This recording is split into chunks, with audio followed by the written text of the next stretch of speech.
સુરત જિલ્લાના માંડવી નગરમાંથી એક મોટા સમાચાર સામે આવી રહ્યા છે। શ્રી રોકડિયા હનુમાનજી મંદિરને અડીને આવેલું 100 વર્ષથી વધુ જૂનું વડનું વિશાળ વૃક્ષ અચાનક જળ મૂળમાંથી ઉખડીને મુખ્ય માર્ગ પર ધરાશાય થયું છે।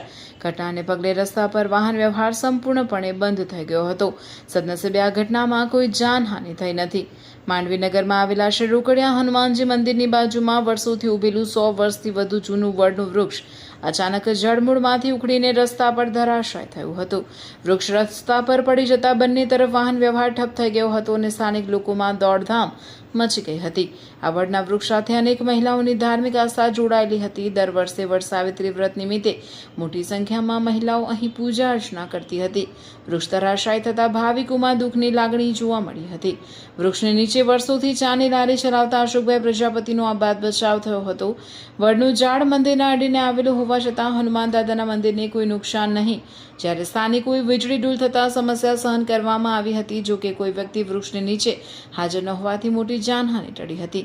ઘટનાની જાણ થતાં જ માંડવી નગરપાલિકાની ટીમ તાત્કાલિક સ્થળ પર પહોંચી હતી અને વૃક્ષને કાપી રસ્તો ખુલ્લો કરવાની કામગીરી હાથ ધરી હતી। 100 વર્ષથી વધુ જૂનું આ વડનું વૃક્ષ માત્ર એક વૃક્ષ ન હતું, પરંતુ અનેક લોકોની શ્રદ્ધા અને આસ્થાનું પ્રતીક હતું। સદનસીબે કોઈ જાનહાનિ થઈ નથી। હાલ નગરપાલિકાની ટીમ રસ્તો ફરી શરૂ કરવા માટે યુદ્ધના ધોરણે કામગીરી કરી રહી છે। કેમેરામેન સાથે ધર્મેન્દ્ર સિંહ ડુમાસિયા, માંડવી।